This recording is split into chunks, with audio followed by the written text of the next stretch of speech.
Hey, everybody, welcome to the Unemployable podcast. I'm Jeff Dudan. If you were obsessed with fandom from the age of 4 for Peanuts cartoons, NASA, Dr. Pepper, and the Texas Rangers, leveraged your fanaticism into the coolest teenage gig ever, hanging out backstage with the hottest big label music bands and sharing those stories on the Brittany Jones Diary, then your career in the music industry led you to start Zinepack, where you worked with people like Taylor Swift, Kiss, Katy Perry to create deluxe superfan packages, collectibles, memorabilia, selling tens of millions of dollars. And today is the world's leading authority on creating superfans. Your name could only be Brittany Hodak. Welcome, Brittany. Wow, thank you for that amazing intro, Jeff. It's so great to be here.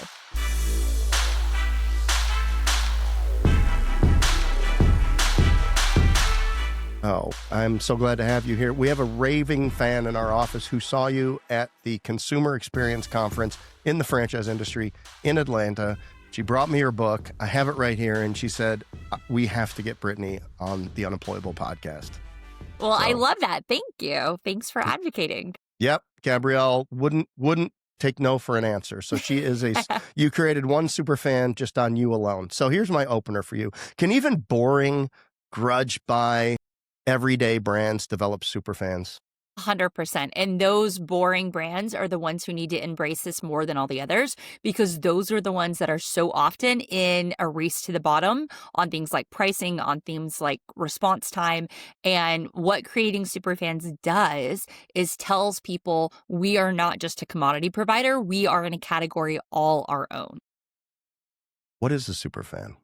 So I define a superfan as a customer or stakeholder who is so delighted by the experience they have with a brand, product, or service that they become an enthusiastic advocate. And I know that's a lot of words. That's a long definition. There's 3 main parts. We can break it down if you want to. But in short, superfans are people who are creating more customers for you.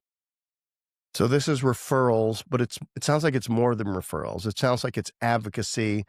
There must be a story element to it because people are tribal and all of our information travels on stories, and we repeat the stories that are remarkable or engaging to us. Absolutely. One of the things that I say over and over again in the book is superfans are created at the intersection of your story and theirs. You've got to make the thing that you do relevant to their life in a way that they're going to experience it, but also remember it. And, there's some really cool studies that are happening right now where neuroscientists are looking at the impacts of storytelling on the brain. Because like you said, we're tribal. We love stories. This has been part of our DNA for forever, right? Like since long before written history, there was oral history and storytelling. And what neuroscientists are finding right now is that the way your brain reacts when you hear a story is very similar to the way your brain reacts when you experience something. So the way we store those memories is physiologically different than when we read like stats or facts or figures. And so being able to create a narrative-driven story about your brand isn't just like a, soft, nice marketing thing to have. It's literally how you make people remember you, how you hard code what you do into their memories so that they're more likely not just to call you again, but also to give your name to someone else who's looking for what it is that you do. In learning about you growing up and reading the stories about writing letters to all of the Texas Ranger baseball players and at 5 years old trying to learn Russian because you knew you were going to be in NASA and you were going to be going to the space station and you were going to have to interact with these Russian cosmonauts. You're an enthusiastic sort of person from the very beginning.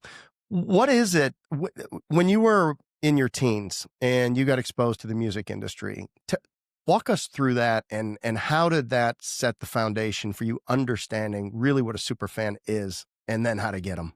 Yeah, well, a couple of things were sort of happening simultaneously. One was I went to a radio station and I said, please give me any job. I'll do anything at all. And they said, well, you look like you're about the right size to be our mascot. Like, would you be Sting the Bee? And I said, of course I would be Sting the Bee. And I had what I thought was the coolest job in the world. I got to dress up in this costume, go to all these live events that were happening in the community. And I saw not just the love that people had for the bands that we played. We were a pop station. So it was like, Third Eye Blind and Matchbox 20 and all that amazing music from that era, the Goo Goo Dolls, Alanis Morissette. And also I saw the love that people had for our brand, like the station itself. And I thought it was so cool because as the mascot, I was the, physical manifestation of that. And then I saw that people were obsessed with our DJs. And I thought, this is so weird. These are like regular people who just happen to talk on the radio for a few hours a day. Like, why Right. do people care? Why are they so excited to come meet them at events? And that's what really sort of sparked this interest and this question that I would then study for the next, I was going to say next 15 years, but honestly, I've never stopped and it's been 25 years. Why do we love the things that we love? What draws us to some of those things? What makes us feel a sense of connection? And then on the flip side of it, like looking at it from the brand side, why do some brands go viral and others go away? Why do some music artists become the biggest sensations in the world and others just sort of like become one-hit wonders or fail to launch and never do anything? And so those were the things that I was trying to understand. That's what led me down this path of looking not just at the marketing side, but the psychology side, the engagement, retention, referral side, and trying to package this up into a system that anyone, but especially an entrepreneur or small business owner, can say, okay, this is how I'm going to tap into this to create a sense of something bigger around my brand. It's interesting as you unpack that. Emotion comes to mind. So what elicits a response that makes you feel a certain way? And then there's also this social proof aspect to it. So think about the DJ, right? They're just guys. DJs, by the way, and there were some famous ones out of Charlotte here, John Boy and Billy, and they syndicated and they had hundreds and hundreds, and they did very well. But I think generally the DJs on the other station, they weren't celebrities. They weren't particularly well paid. They would, the shifts that they had to operate, but people would still want to get social proof from coming to meet them and getting something signed or getting a picture with them. So it's interesting, like why people choose who they become fans of, and what is it about somebody who's well known to other people that makes you want to be known to them, and then it makes you feel good. I don't really understand the transfer. I've got this thing with my wife, about, so I was a football player in college, and, people wear other people's jerseys all the time, right? And I said, well, I feel weird about putting another man's name on my back, to be honest with you. It's not, but people will do the craziest things to be affiliated with somebody that they admire, that they look up to. And, I just find it very, very interesting. So, Yeah, well, and I think from a psychological standpoint, like you said, we are tribal. We want to belong. We want to feel like we're a part of something. right. And I'm sure you know people in your life who are superstitious to the point of not just like wanting to wear the jersey, but thinking what they do, maybe in a totally different state, impacts, right? Like, no, I can't move from this spot on the couch because the last time I got up, there was a fumble. And, oh, I've got to wear this pair of socks because the team is, 9-1 when I'm wearing these socks. And they believe it. Like, they don't just say it because it's fun.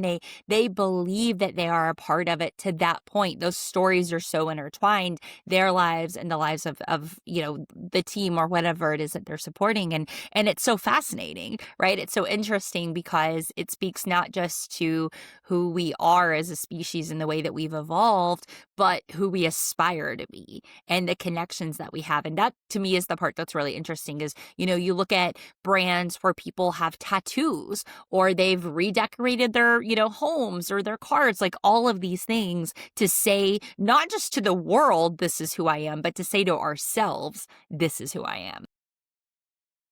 Yeah, and you can see it when it's an athlete or who's super talented and they're one of very few in the world, or it's a recording artist or Taylor Swift, and they're just incredible. And now that they're good at what they do, now they're wealthy and they're in your face in social media. So it's just, I understand that.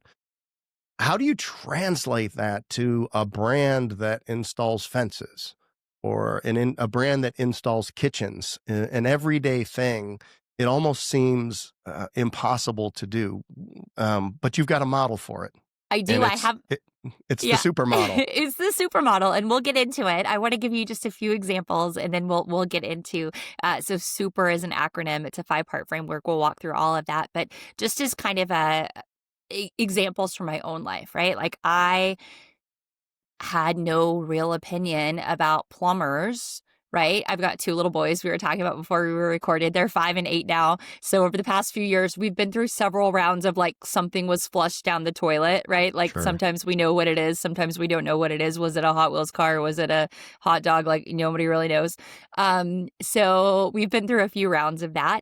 And for a while, it was just like, okay, I'm going to go through the home warranty company, call, whoever like comes up first in the Google search, whatever, right? Like there was not a, this is our plumber.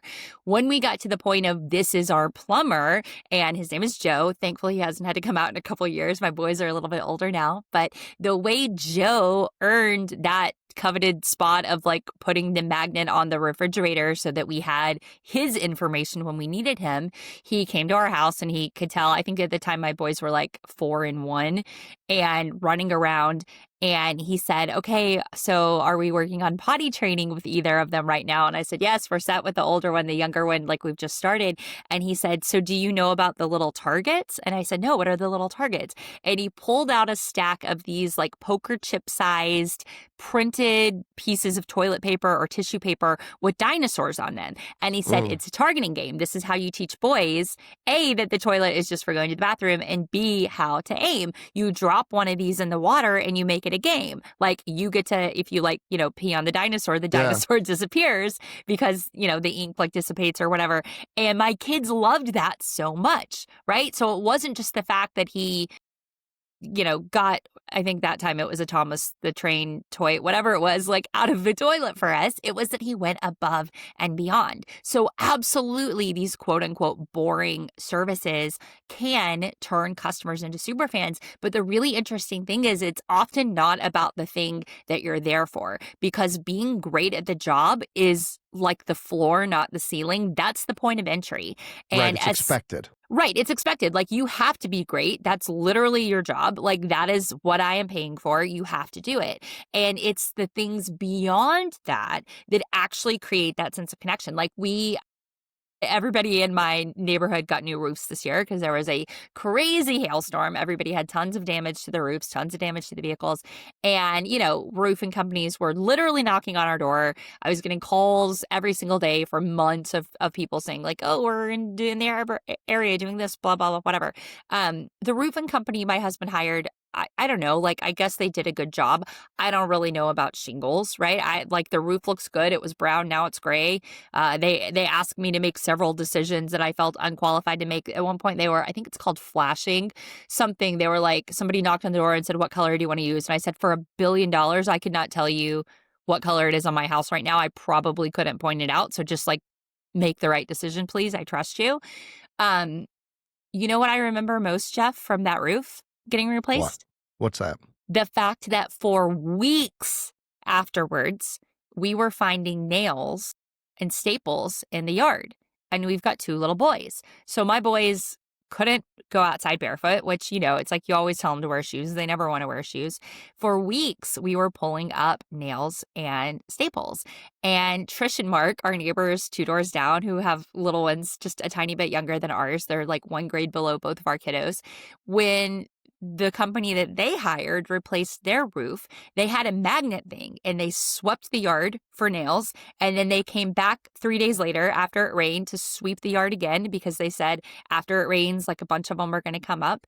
And so who do you think I'm going to recommend the next time somebody says to me, who should do our roof? Is it going to be mine or is it going to be Trish's? Obviously Trish's, because in my mind, like, yeah, fine, both our roofs look identical. Like, I could not tell you the difference between our roofs, but I could tell you the company that I feel like cares about the kids that live on this block and the company that feels like they don't. Right.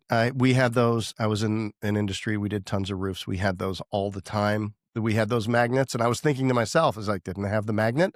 But that's really the intersection of the customer's story with your story as a company. So it's like anytime, who would want, and by the way, the worst thing about it for me is we have a neighbor that's building a house and somehow I have 3 nails in my tires in the last 6 months. Okay. So is it like, am I all of a sudden, randomly getting these out on the roads of North Carolina somewhere, or are they falling off the truck because their driveway like intersects our driveway at the end? Are they just am I getting them right there? And maybe not, but no, I mean, safety, you think about roofing, you don't care about the color of the flashing, you care about your kids being safe. Yeah, exactly. And Mark showed my husband Jeff the thing, and he's like, yeah, you just like get one on Amazon. So we ordered it. So we have this magnet thing that was, I don't know, $15. And it's been months, and still when we're outside with the boys, we'll just like sweep. We got some landscaping work done, and I was like, oh, I wonder if there's any that we didn't find in the flower bed now that the shrubs are different, and found, Yeah. 10 more or whatever. So there is a good chance that for those of you listening right now, your customers do not understand the ins and outs of your trade or your specialty. What they do understand is how they feel about all of the interactions they have with you as a human, because that's the part they understand. Did you make my life better or worse? Did you make things easier or harder? Was it a neutral, negative, or positive experience? That's the part they understand. And that's what you've got to focus on to become, as I like to say, easier to refer than you are to forget. Right. Hey, tetanus shots go a long way. You mentioned your husband, Jeff, and I was listening to one of your keynotes, and you told a great story about his fandom for the University of Michigan. Would you care to share that? Yeah. We're recording this on what is it, December 15th. It's been a wild few days for the Michigan football fandom. Oh, yeah, that's right. Well, that's fine. Lots of things are getting revealed. Lots of things. So, my husband, Jeff, so we just celebrated our 17th anniversary or 17th wedding anniversary yesterday. And so from the time we got together, all I heard about was like Michigan football, Michigan's the greatest, Michigan's the best. And for anybody who follows Michigan football at all, we got together right before Rich Rodriguez was named the head football coach. And then that didn't go so well. And then there was a guy named Brittany Hodak who came in, also like didn't go super hot. And so a handful of years into our relationship, we were about to get like the third new football coach. And there were rumors swirling that it would be this guy named Jim Harbaugh. And for people like my husband, this was the biggest deal ever, because he was like the, you know, the hometown hero, son of Michigan, returning. This was somebody whose dad coached at the school, who was a star quarterback at the school. He had gone on to have like huge success in the NFL and college, like coaching other teams, and he was going to maybe become coach at Michigan. It was this huge deal, and he did. He took the job, and my husband was so excited, just like all of the other Michigan fans. And we went to a ton of games, like all the years we were together. We were living in New York, but we were flying back and forth to Ann Arbor 5-6 times a season. Like it was bananas. And I had like a good attitude about it. Like I was a good sport, but it was never my team. I was just like the plus one who was at the tailgates and the pep rallies. And then when we found out we were expecting our first son, my husband was obviously thrilled that we were expecting, but super bummed that the birthday was going to be in September. He was like, what? That's conference season. We might not be able to go to as many games this year. And I was like, yeah, we're probably not going to any. And he was so bummed. I don't think the reality of parenting had fully set upon him by that comment. No, he was literally like, I'm going to have to like go to games without you. And I was like, that's adorable that you think that is how it's going to go down. That's probably not how it's going to go down. But that is what he thought. And then, so this was 2017. So Jim had been the coach for, I don't know, like, I think that was going to be, it would be going into his third season as head coach. And at the time in 2017, gender reveals were still like a really big deal.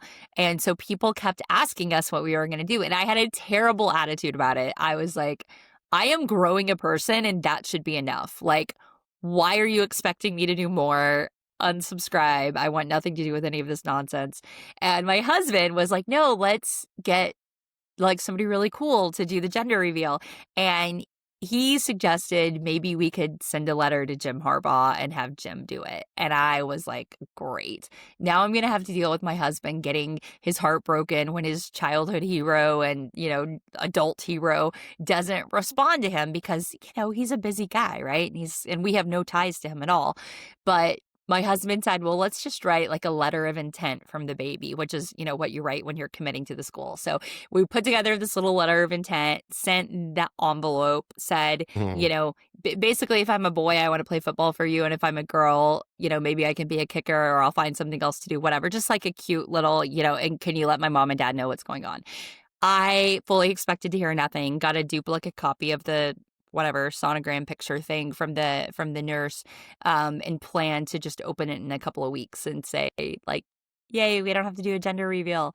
Instead, we got a letter in the mail from Coach Harbaugh, this amazing note confirming that we were expecting a little baby boy and offering him a scholarship to play on the team for the class of 2039, I think, which was amazing, right? Like, this is somebody who had no connection to us, had a bajillion, more important things to do, but took the time out of his day, out of his life to do this thing just to be a nice guy.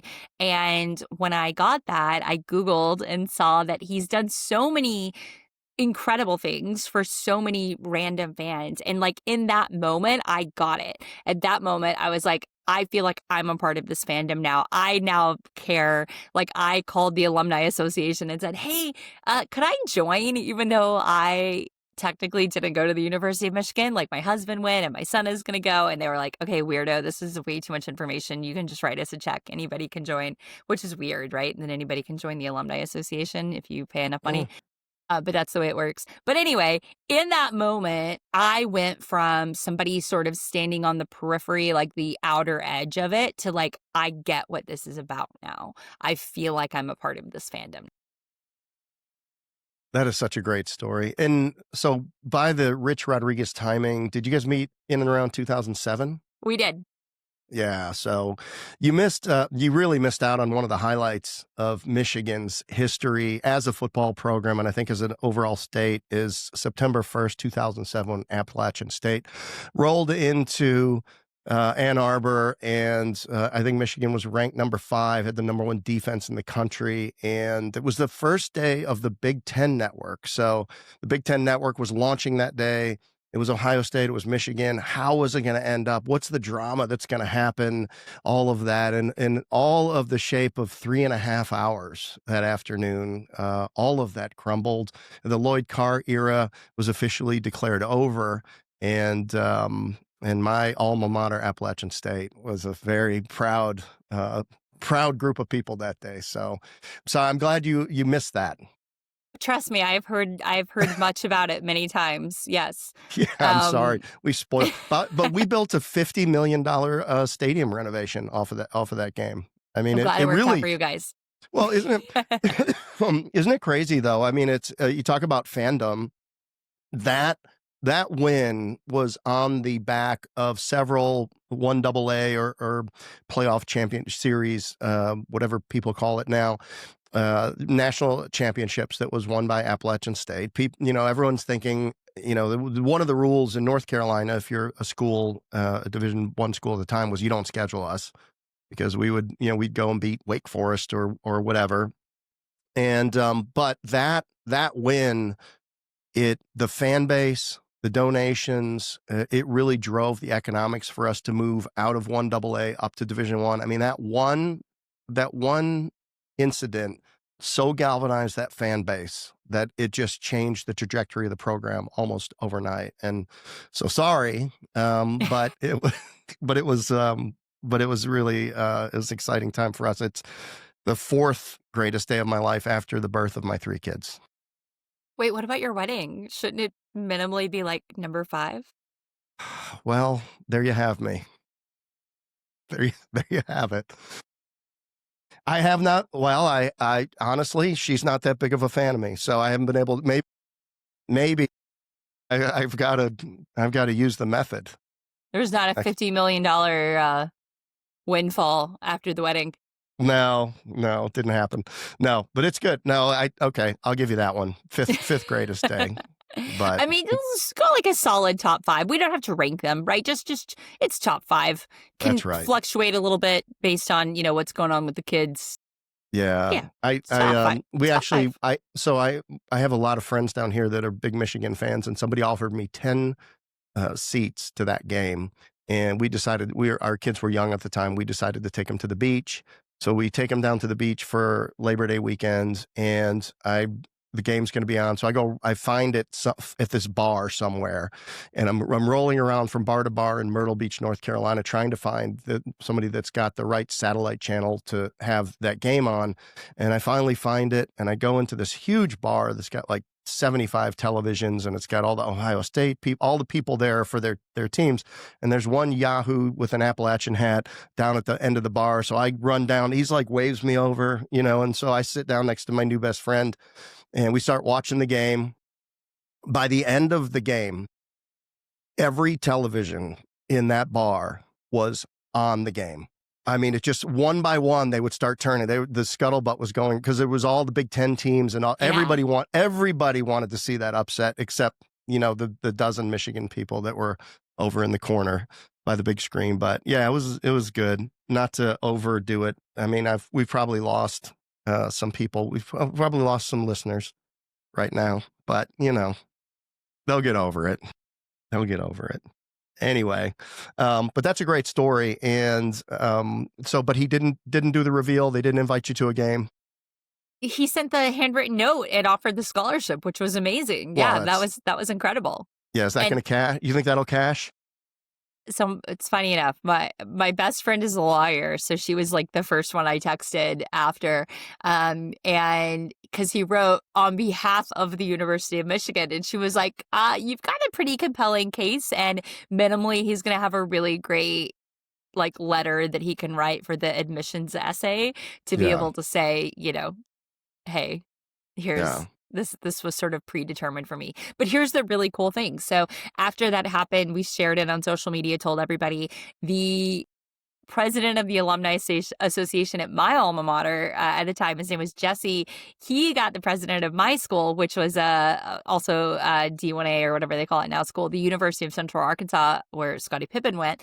And they sent a beautiful package with like all kinds of baby stuff and like decked out like teddy bears and onesies and bibs and sip cups and all the things, with a really nice note that was like, "Hey, baby Hodak, don't commit to Michigan just yet. It's really, really cold there in the winters. We know your mom had an amazing time in Conway. We think you would too.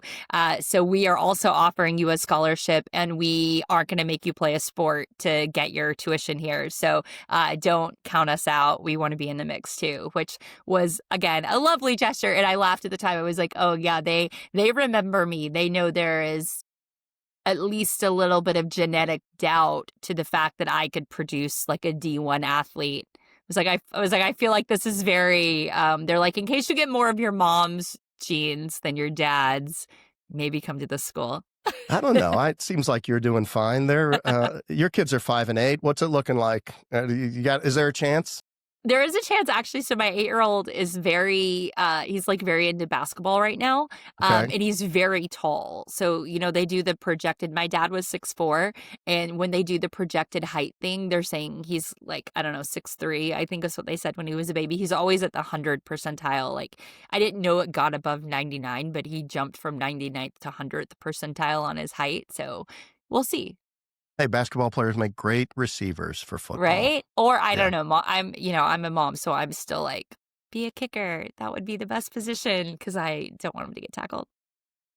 So Dominic Zavada is the Michigan kicker right now, and he's such a great kid. And we've gotten to meet Dominic a couple times after games and at like a signing day thing that my husband and son went to. And so he's got his pictures he's got them with everybody, with Bryce Underwood, with all the guys. But the one with Dominic is the one that I've got like printed biggest in his room. And I'm like, yeah, you could be a kicker like Dominic. Look, you and Dominic have the same build. You're both really tall. Like that's what I'm hoping for is a kicker.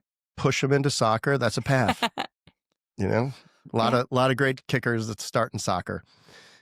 All right, we've gotten way off track here, Jeff. No, not at all. We're doing good. But I did have so you were in the music industry. You graduated. You got into the music industry, and then you had this idea about, hey, we could create merch, and we can create fans by connecting the artist with the merchandise. And it led you to leave and start a company called Zinepack, which you actually pitched on Shark Tank. What was that like? I did. It was so much fun. I was invited to go on Shark Tank. A producer called one day and invited us to go on the show, and I was, flattered, and loved the show and thought it would be a blast, and so it was. And the company was really the product of me being told as an intern, as a college rep, and then as an employee that the music industry was over, like the physical business was over, and everybody that was young enough should,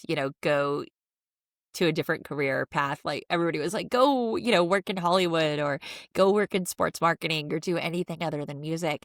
And my thought was, well, if you want people to buy physical music, why don't you just make physical music better than digital music? Like if it's literally just a CD, why would anybody want to buy that? There's no tangible benefit compared to the digital version. But if you create merch around it, if you either have like a really cool colored vinyl, or you've got like collectible patches or stickers, or like a coffee table book with exclusive interviews and photos, like if we can make the physical part of this album match the love and intentionality and effort that goes into the music part, then people are going to want to own it because it's adding physical value to their lives. And so anyway, that was the idea that I had. That was the company that I started. That was what led me to be on Shark Tank, which was a really fun and exciting experience. At the time, we had the highest ever, one of the highest ever, if not the actual highest ever valuation for a female founded company. We got offers from 4 of the 5 sharks. We ended up, we did it on the show. We agreed to a deal, but then we didn't actually end up doing it in real life. Once we got into the due diligence, it was clear it wasn't like the right thing to do for the business at that point, because we were already doing tens of millions of dollars a year in revenue at Walmart and a few of our other partners. But Walmart was like the big retail partnership that we had. But yeah, that was a lot of fun, and it gave me a lot of insight into the like entrepreneur in the spotlight thing Yeah. that, because when we were growing up, entrepreneurs that wasn't like a sexy thing to do, right? Like to say to somebody like, I'm going to start a business, that at least in where I grew up, that wasn't it's not just that it wasn't celebrated, it wasn't like talked about. Like I didn't know that was like a viable career path to be an entrepreneur. I thought it was like if you wanted to do big things, you went and worked at a big company and like worked your way up. And so that was a really interesting, fun learning experience for me. Is that because you grew up in a small town and just didn't have exposure to a lot of entrepreneurs? Um, I think that's part of it. But I also think it's that, before kind of like the .com era, this idea of like Well, you didn't see it. celebrity CEOs was Yeah, bigger than like celebrity founders. It was like people could tell you the names of the CEOs of like the Fortune 100, but most of those Fortune 100 at the time were legacy brands that had been around for generations. So it right. wasn't like the founder in the spotlight. And so yeah, I just didn't see it. So I think it was, like a combination of issues. Yeah, and then finally you were pitching the idea and they said, this is a great idea. You should go do it. Yeah, so it was actually a buyer at Walmart. It's somebody I'll be forever grateful to. Her name is Jenny Radio, and Jenny was the music buyer at Walmart. And I had been talking to her about this idea as an employee, first at Sony and then at an entertainment ad agency. And I had said, all right, I can't get, this is the second time I've like tried and struck out trying to get my bosses to understand what a great idea this is. I'm going to go try to get a job at Universal Music Group and see if they'll listen. And she was like, don't do that. Start a company. And I said, what do you mean? And she said, I'll give you a vendor number. I believe in you. I trust you. This is your idea. If you can get labels to if you can't get labels to do it from the inside out, like do it from the outside in. And then that way you're in the driver's seat. This is your brand, your product, your company, and they're paying you to partner with them rather than you being an employee. And I Googled how to start a business and thought like, I can probably figure this out. And with the help and support of Jenny and some other great people, there's a guy named Norman Hurd, who was an amazing early champion and partner for me. Yeah, I launched the company and was off to the races. And then how long did you have the business? It was about 10 years before I sold my equity. So I um had never planned to start speaking. It had started kind of before Shark Tank, where I was getting requests because I was on some like 30 under 30 and 40 under 40 list, all those types of things, where we started getting requests of like, can Brittany come be on this panel? Can Brittany come do this Q&A? Can Brittany come do this fireside chat? And then I started getting requests to keynote. And then after Shark Tank, I started getting requests to keynote where people were saying things like, what's her keynote fee? And the first couple times I got them, I was like, do they want me to pay to come be at this event? What are they talking about?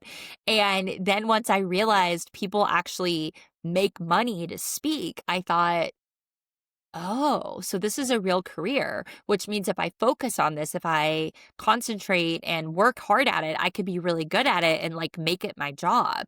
And so I started keynote speaking, and in 2018 got to the point to where I was making about as much from speaking as I was taking out of the business while running a business with like 10, we might have had as many as 12 employees at that point. And our first son was born, and it got to the point where I was like, this is too much to juggle, to have a son, to be traveling, and to be running this business with so many employees. And I had left New York and moved to Nashville. And so it made sense for me to exit the business. So I sold the majority of my equity to a couple of one of my founding partners, and then another of our early employees. And then there was an outside investor as well. And so that became, my path to speaking and writing full time, which has been amazing because it's given me even more of an insight into like non-entertainment brands and this Yeah. idea of what it means to create superfans if you are an exterminator, if you are a painter, if you are a mechanic, and being able to really like dive into some of these verticals and industries. I do some business occasionally and pitch some deals with a multi-billionaire guy. He was a young guy, was in the insurance space. He will go all the way down looking at a deal, and then he'll look at me and he'll say, yeah, but is this the easiest dollar we can make? And that is just such a mouthful of truth. And I have translated that into so many areas of my life because I see all these areas where I can make money, but is it the easiest dollar you can make? Is it the most sure dollar that you can make? And the speaking, did the speaking come naturally to you? Was it something like you feared, or was it something that you were excited about in anticipation and you really knew that once you did it a couple of times, you wanted to expand it? The latter. I was really excited about it. The thing for me that's interesting about speaking is I don't mind being on stage at all. Like, I love being on stage. I love speaking, but I don't love talking about myself. I don't love being the center of attention. And so for me, I talk so much about other brands, other people, Mm-hmm. other stories, that one of the hardest parts for me was people saying like, no, we want to hear more about you, like your experiences. And I get it, right? As an audience member, it lends to the credibility, it lends to the um experience that this is the person that is up there on stage. But that is the part that doesn't come super natural to me. Like, even though this is like we're having a conversation, I'm like, oh my God, why? Like, I feel uncomfortable talking about myself and my own experiences because I would rather talk about other brands, other people, their experiences. So that's kind of so I told you yesterday was my wedding anniversary, and I was talking to a girlfriend, and she didn't know we had eloped. And I said, yeah, we got married in Vegas. And part of the reason we got married in Vegas was I hate the idea of being the center of attention. Like, I don't want it to be about me. I don't love birthday parties. Like, I would so much rather be supporting somebody else or celebrating somebody else than being like the center of attention. And she was like, that seems so much at odds with what your job is. Like, those seem to be, very opposite, and that's ironic. And I said, but there's something about like, it's not like when I'm on stage, I know for a fact it's not about me. Like, I am just the messenger. It's about the success of the people in the audience. It's about what I can help people see and believe and understand so that they make more money. Like, even though I'm the one on stage, it's not about me. I'm just the one up there delivering the message. And so that's the part about it that is like something that I'm always sort of working on, is like, okay, I can talk a little bit more about myself. I've got, 60 minutes on stage. I can tell a couple personal stories, or I can, talk about myself a little bit because that's helpful too for people to understand the experiences. Well, I lifted a quote from your book that I really loved. It says, "Great stories happen to those who can tell them." And part of our role as, if we're going to be influential people that help other people get better and connect dots and do all the things, as the kids say, do all the things that, that we're here to do, then we have to be able to tell great stories. Sometimes ours, sometimes other people's, but, it's okay. I mean, some of the greatest books are compilations. I mean, the Tim Ferriss book, the 400 great, compilations of Yeah. from his interviews, right? These are just, but somebody has to go out and has to compile the material that people need and be able to deliver it in a way that can help them. Yeah, And absolutely. there is a role for that in this world. And it doesn't mean that it had to happen to you, but if you can articulate it and deliver it to the people, where they are, when they need it, then there's certainly a role inside of that. But the storytelling is, in my opinion, and with whatever success I've had, always been at the core of it. And I really didn't organize around storytelling until probably the last 5 years of my career. But I really, as I'm listening to all of the people that influenced me and understanding, why have I heard this Tony Robbins story about the Thanksgiving turkey dinner where his dad slammed the guy's gore? Why have I heard that 25 times in 25 different formats? It's because that's part of his origin story. So when I do my training, I talk about, I tell our franchise owners, when you introduce yourself to the market, you have to create your origin story, and then you have to connect it with the brand that you're bringing to the marketplace, and they have to overlap in such a way that these people understand why they want to jump into your story today where it is and be part of your story going forward. And if people can understand where they're leaping into your story, and now you're putting them on the bus and you're bringing them along, and this is what it's going to be like when we're working together, then you've got it. And they don't care that your gate latch is $3.58 cheaper than the other guy. Nobody cares. Nobody cares about those little details, right? They want to know who you are, and based on your history and what you've shared with me, what can I expect going forward? And then here I am going through your book, and you're going deeply into origin stories, being memorable, remarkable, and evoking emotion. So I'm just really resonated with your work. And I know that we've been going on here for a little bit, so maybe we should dive into the model that you've so carefully and skillfully put together in creating super fans. For anybody on YouTube here or any of the other places where we show video, I've got the book right here, Creating Super Fans, How to Turn Your Customers into Lifelong Advocates. It's all right there, laid out in black and white. Well, thank you. Black, white, and blue, yellow, and pink. Yes. Yeah, it's funny. In writing the book, for anybody who looks at the hardcover, I was so very intentional about trying to put together a book that felt different, to prove the point that you can make something like your competitors, or you can make something totally unlike your competitors. So for my book, most business books are 6 inches by 9 inches. Mine is 6 by 8, so it feels a little better in your hands. The margins are about 15 to 20% more on every side. There's a little bit extra room between the lines to read it. The paper is brighter white paper than most business books. It's also a little bit thicker. So all of these things that you might not notice individually or even collectively, but instead the experience is like, oh, this is a great book to read. I enjoy reading this.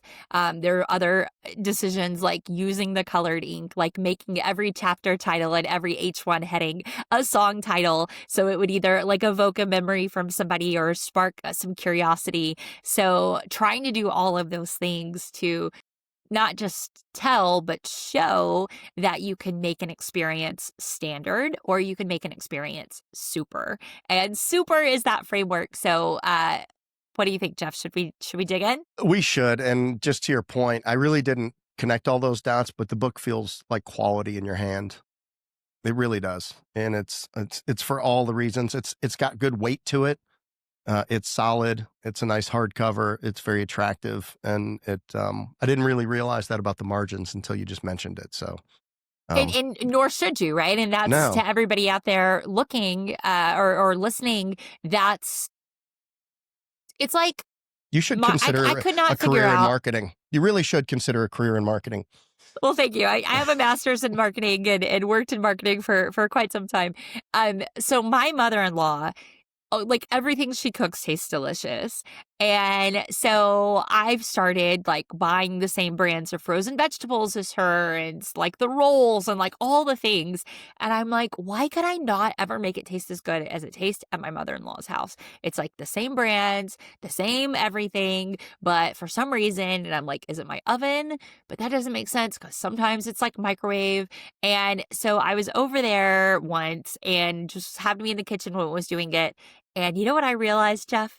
She doesn't tell you everything. She puts a whole lot of butter and she puts a whole lot of salt and all those things that make it amazing. Like I didn't know that's what was in it because I wasn't consciously thinking like, oh man, there's like a pound of butter in these green beans and that's what's making them taste so good. I'm just like looking at the label and thinking I'm doing the same thing. And so with the book, and more importantly, with all of the touch points that you as the listener have with your customers, they may not be able to exactly put their fingers on it. They may not be able to articulate to their neighbor, to their cousin, to their friend why you're best, but they can feel it. And they're going to share it and they're going to say, you know, trust me, like, I don't know what it is, but like, this is the company that you need to call to paint your house. I don't know what it is, but like, this is the people that you really need to have come to your fence or your gardening or your backyard or whatever it is. Like they can't quite put their finger on it, but they know what they feel. And that is where I think so many brands go sideways. They're like, well, but nobody mentioned this one particular thing in any of our online reviews and it cost us 17 extra cents. So we're going to stop doing it to like save the 17 cents. And then they wonder why their cost of customer acquisition goes through the roof. And it's because all of a sudden their retention is down. They're not getting any referrals happening. Like you've got to be able to pinpoint or you've got to be able to come to terms with the fact that even if your customers can't pinpoint that exact thing, they know what they feel. Like you told me, I really like the way this book looks and feels. You didn't say to me, thank you for spending the 11 extra cents for the extra pages because the book was like so many pages longer because of the, you know, margin between the lines being bigger and the margin on the sides being wider. Like you didn't know that, but you could like feel that something was different and better. Yeah. And how many extra cents do you think Five Guys spends on those bag fries? I mean, you go to Five Guys and they, no matter what size fry you order, there's 2 extra orders in the bottom of the bag. And you just like, I just walked out. I just ripped these people off, man. Somebody knew. The first time I'm like, did they really mean to put that many extra fries in the bag? Now I just paid, $20 for a burger and fries. But I feel like I got a good value because I've got all these extra fries in the bag. And it cost them 25 cents probably. Yeah, and what's really interesting to me and something that I'm sort of thinking about right now because of a content piece that I'm working on, but like if you think about all the people who were the first, like somebody had to be the first Mexican restaurant to say we're going to do chips and salsa, and then you could not be a Mexican restaurant and not do that. Somebody had to be the first to say we're going to give away fortune cookies at our Chinese restaurant, and then like now try to exist as a Chinese restaurant without that, right? Try to be an Italian restaurant without bread. Like there are things that we do that just instantly people love it so much that every competitor copies it. So all of a sudden, like what was your differentiator is now just considered standard fare. And you've got to try even harder and do even more to differentiate yourself because that first thing has been copied by all of your competitors. And it may not be something copied as ubiquitously. Can you make an advert out of ubiquitous? Sure, why not? It's our podcast, right? Like, yes, our conversation. It's so I went to public ubiquitously copied that it's like not a differentiator anymore. Yeah, it's what you expect. And yeah, exactly. It's like and the thing about customer expectations is that they're getting higher all the time because your customers are not just comparing you to the experiences they have with your direct competitors. They're comparing you to the experiences they have everywhere. I told a story a few weeks ago at an event. My little one, my 5-year-old Jones, I overheard him firing Alexa like a few weeks ago. I was like walking by his room and he was like, almost yelling to his Alexa device. And he's like, Alexa, you're fired. I don't even want you anymore. And I walked in and I was like, buddy, what's going on? And he was like, Alexa is the worst. All she can do is tell me the time and the weather. And I don't care what time it is. And I know it's hot outside. I want her to do everything ChatGPT can do. He's like, I want a ChatGPT in my room. I don't want Alexa. And this was after just a couple of times of me letting him play with the chat mode on ChatGPT on my phone, where he could have a real conversation. And it's so funny looking at the transcripts after, because you know how 5-year-olds are. They have a bazillion questions, and every question leads them down a different road, right? Like they start asking about a dinosaur, and then they've got 57,000 more hypothetical questions about which dinosaur would win in a matchup or what would happen with this or that. And the chat mode on GPT is so realistic and so advanced that he's, in his mind, talking to like a very smart, very patient adult who can do anything he wants. And then he goes to his Alexa device and he's like, you're useless. You can't do anything, even with the Generation 2 Amazon Alexa device.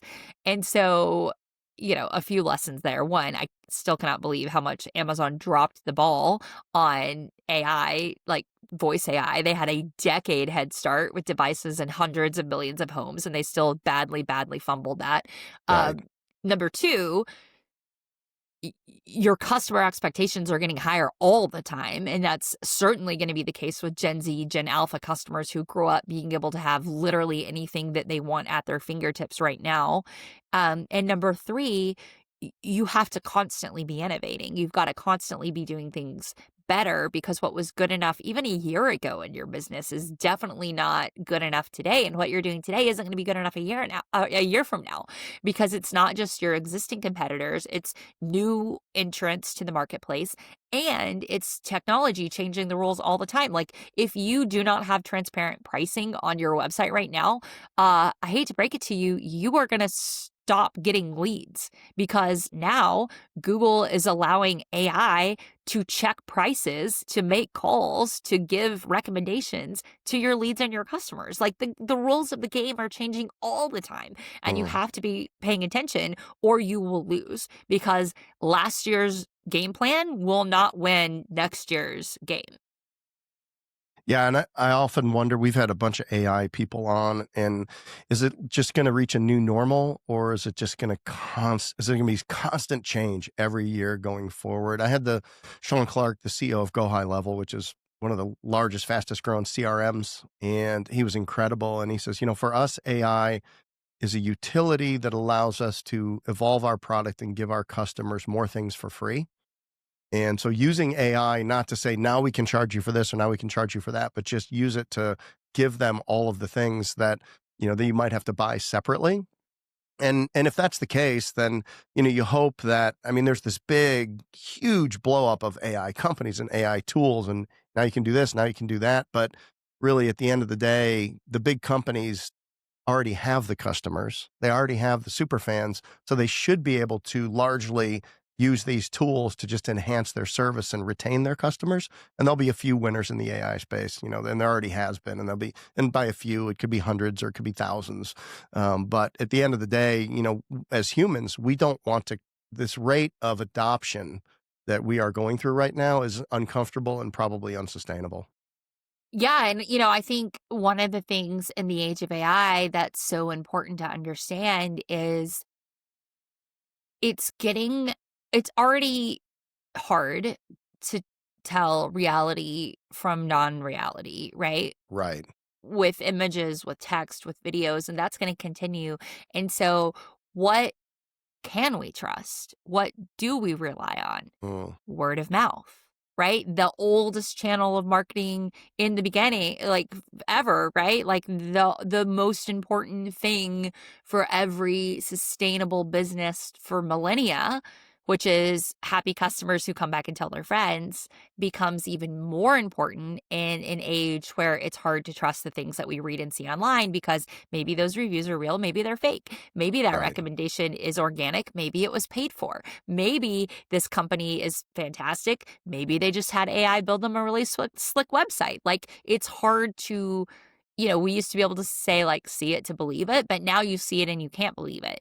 But when someone you trust tells you that something is great, you believe it. And here's something that's really cool. When somebody discovers your business because they were referred, they're about 4 times as likely to refer somebody else. So those referred customers are literally creating more customers Mm. at a rate that's not just more sustainable, but easier than trying to win customers through advertising dollars or algorithm eyeballs, because those are still going to be people who just found you rather than people who heard about you and then wanted to tell somebody else. I've heard you say that a purpose of a business is to create customers that create more customers. Yeah, that's a quote from a gentleman named Shiv Singh. Peter Drucker, going all the way back, old school Right. organizational management thinker. He said the purpose of a business is to create a customer. Shiv Singh, I saw, who's been the CMO of several huge organizations, he shared that quote probably 15 years ago, and that really shaped the way I thought about the business that I was running at the time, that the purpose of a business is to create a customer that creates customers, or who creates customers. And if you operate from that mindset of, is what I'm doing going to create a customer who creates more customers, or as Walt Disney said, a customer who wants to come back and bring their friends. And if you use that as your North Star, if that's what you use for the decision making in your business, you're going to be in a pretty good position. Mm. Can superfans be bought, or do they have to be earned? They 100% have to be earned. It's like love. Nobody just feel like, can I buy love? You can maybe buy something that feels like a proxy for love, right? If you have enough money, you can perhaps buy something that's going to be plausibly passable to many outside observers, but it's not true love, because we know love can't be bought. And super fandom is the same way. Nobody ever became a super fan of a company because they were put in the right marketing funnel, because they were served the right offer, because they were served the right ad or given the right discount. Those things might have led to a trial, but it's up to the business to earn the loyalty that comes from that one-time offer. So let's go into the acronym SUPER. What does it stand for? SUPER, start with your story.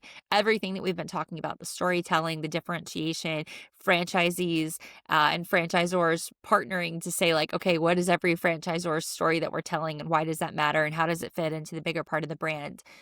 People will not be your super fan until they know why they should care. You have got to show them why they should care about you, why you are truly a category of one and not just a commodity provider. So that's the S. Start with your story. The U is understand their story. So oftentimes this means understand your customer story. It could mean, understanding an employee story or potential employee story. But really, what is it that they need? What do you truly need to do to not just meet, but exceed the needs that they have? I say in the book that superfans are created at the intersection of your story and theirs. If you think about it like a Venn diagram where those two things overlap, that is where superfans are created. You've got to connect your story to theirs in a way that they can feel and in a way that they want to experience again. Is that a need, or is that also a moment in time? It's both. It's absolutely both. It's a series of touch points where you show up showing that you understand what they need, because what they need in that moment is tied to the bigger picture. So it's sort of like the 10,000-foot view and the on the ground view of what I need, like the roof story that I told at the beginning. What I needed in that moment was to not have nails in my yard, because what I need overall is to trust that anyone that's doing something for my home is doing the right thing for me and my family. And that's not just the shingles. It's is my kid going to get a nail or a staple on their foot? So it's both. It's what do I need now, and how is that emblematic of what I need big picture?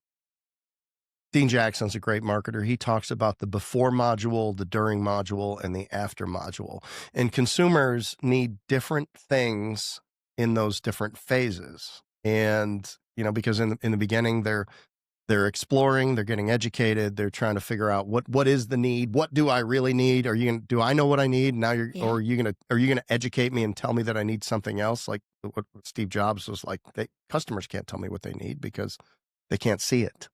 And then during, there's an expectation of Six Sigma. It's going to be on time. It's going to be as expected. It's going to be delivered with excellence, just like I need it. But then after, right? What is the service after, and to close it out or to continue the service, whatever it is. And he had very specific things in his work around the before, during, and after. So I think there's an opportunity to create super fans in each of these different segments of time.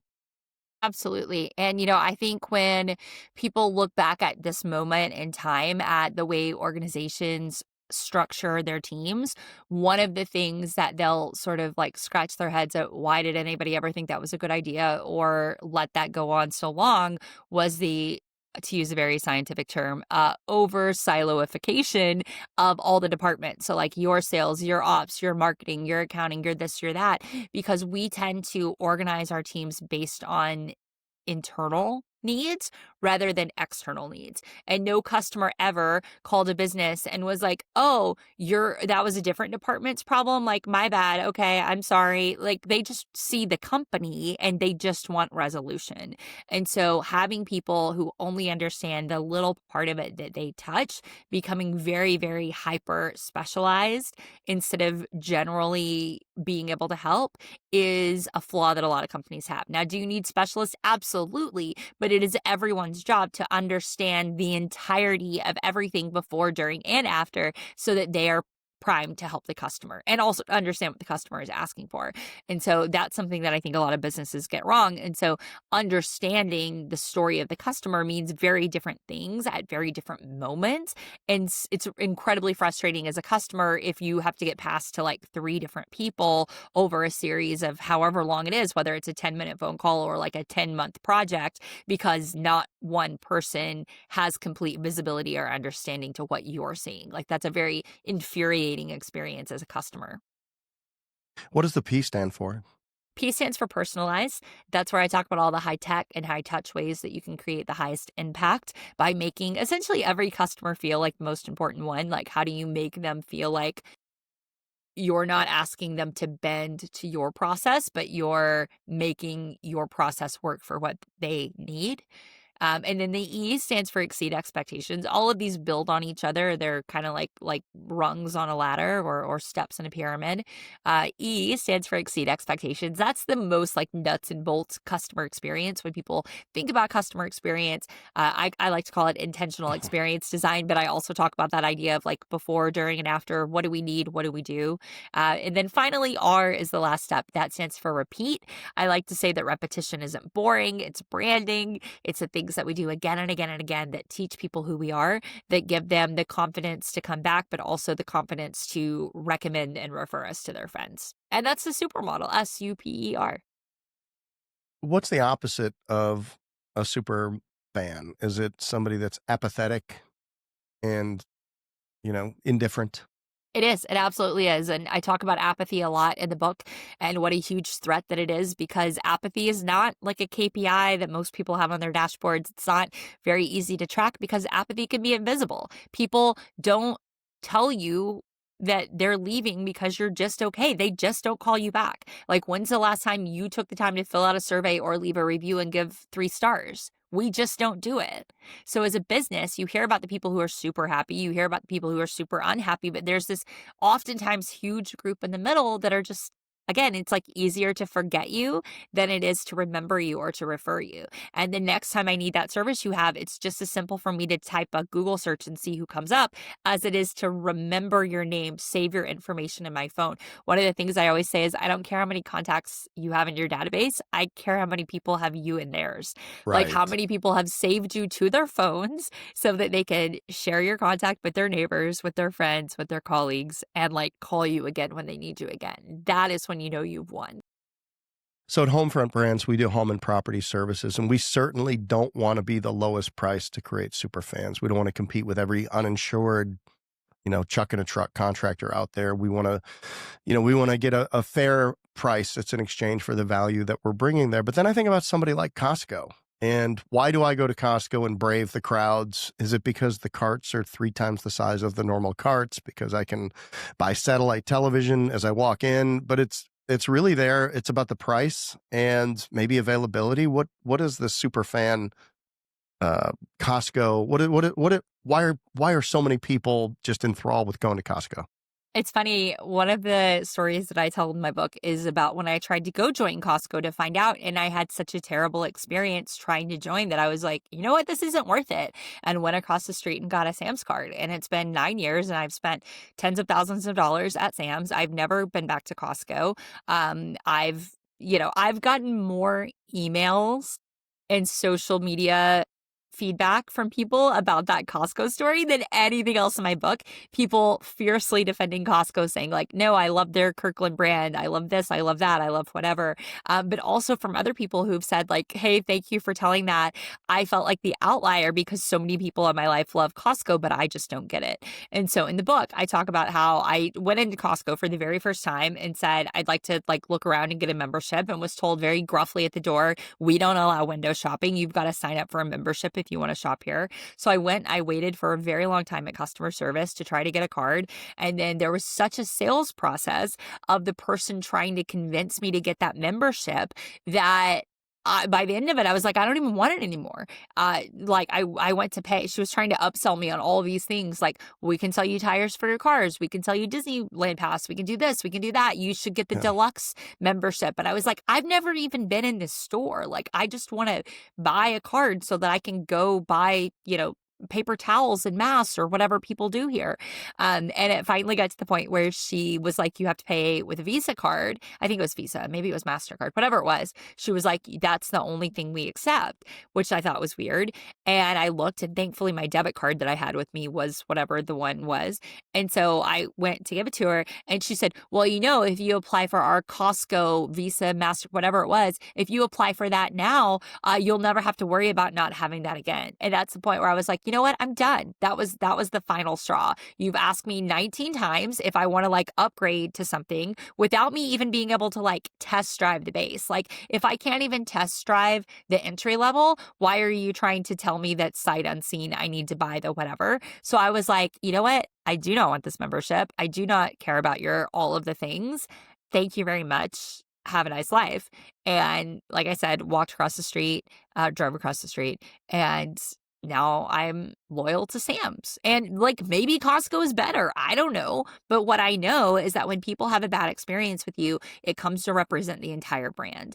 And, like, was that just a couple of employees who maybe were brand new and should have handled things differently? Or was that their process that they're taught to follow? Not only do I not know the answer, I don't really care, because I found a solution that solved those same needs. And the easier it is for your customers to like find somebody else who can do their windows or do their roof or do their fence, the easier it is for them to be like, oh, and like forget that you ever existed as an option in their mind. Yeah, for in the home service industry, man, just answer the phone and show up. I mean, it starts right there, because that is such a low bar for so many companies out there. And then, don't explain what you're doing. Don't price it outrageously, and make it easy for people to buy and feel good that you have safe people working around. I mean, it's a small list of things that you need to do to be successful in home services. And there's a lot of competition in all of these things, and so much variation inside of it. Well, I'm very excited to work with this model and to continue to bring it to all of our brand teams and all of our franchise owners out there. So really appreciate you being on today. I'd love to hear just a little bit about your business right now, your speaking business, any consulting that you do, or who's a good customer for you? Who are you looking to work with? Well, thank you for asking. I speak as my main part of my business. I do about 60 in-person events every single year. Okay. I occasionally have little consultative projects I do, but to be honest, like not nearly as much as the speaking, because it keeps me pretty busy. The other opportunities that people have to engage with my content and work with me include something called my 6 Weeks to Superfans Masterclass. So for anybody who wants to really dive into the pillars of the supermodel and understand how to train your team to be super, I have that available both for individual and team licenses. And then, of course, the book Creating Superfans is available everywhere books are sold. And what are those websites or any other way you want people to get in touch with you? So you can find out more about the masterclass at 6weekstosuperfans.com. It's also available on my website where you'll find everything else, which is brittanyhodak.com. And that is spelled Hodak. Yes, and I'm guessing it's in the show notes as well It will be for in the somebody show who wants notes. to scroll and click on it instantly. Yes, we will have it all there for you. All right, it's time to tug this horse towards the barn a little bit and start heading that way. I've got a curveball and a fastball for you if you're interested in playing. Let's do it. All right, here we go. Batter up. Here's the curveball. Gun to your head. Your face is supposed to fall. Usually I say that and people are like, what? Okay, but gun to your good, very good. Face falls. Gun to your head. Oh my gosh. You have to start a business in the next 30 days. It can't be something that you're currently active in. Where do you see the opportunity in the market if you were absolutely forced to start a business in the next 30 days? It would be helping teach small and mid-sized businesses how to change in the era of AI. Like what to do. A lot of that around making their information more available, accessible. All the things that you should have been doing for the past 20 years for Google that you now have to do as search is moving away from Google and into AI. Yeah, there's a lot there. There's a lot to do. And you can't be passive. Yeah. So that's what I would do. So much around authority. Well, people like you, maybe people like us here that have invested a lot of time in podcasting and social media and things like that. We have a head start. We have a lot of content out there, so we can have some authority and build some authority, but you have to do things with it. And we're actually doing an owners only tomorrow night with all of our owners talking about how they can build personal authority for their brands in their hometown. So we're working on it. You never say you've got it, but like we're at least aware of it and we're taking steps. So I think that would be a great business because people don't know. And if you were think I'm just going to hire an agency to get SEO leads and all of those things, it's not going to get it done because they don't know either and they can't be you. Amen. Yeah, great idea. Okay, fastball straight down the middle. You have one sentence to make an impact in somebody's life. What would that be? Try to live your life and make every decision in a way that would make everyone who crosses your path want to be a super fan of you. Perfectly said. And on brand. And on brand. I love the story at the back of the book that I'll tell super quickly. My oldest son, who was like 3.5 when I was working on the book, and I was writing one day and he asked me, what's the book about? And I, kind of took a breath and tried to explain to him this concept of creating superfans and what it meant and why it was important. And I could see his, attention trailing after like 30 seconds. And I said, what do you think? Fully expecting him to say something like, that is dumb. You should write about Batman. But instead, he looked me right in the eyes and he said, I think you should tell the people to be nice and listen. And then he like ran out of the room. And I was like, damn, boom. My kid just wrote my book in 4 words, maybe better than I'm going to do it in 60,000. So Cato J. Hodak, be nice and listen. Nice and listen. That's his quote. That's his fastball answer. Awesome. Brittany, thanks for being on. Thanks for having me, Jeff. This was so much fun. And thanks to you for listening. Oh, it's been great. I'm Jeff Dudan. We have been here with the incredible Brittany Hodak on the Unemployable podcast. Thanks for listening.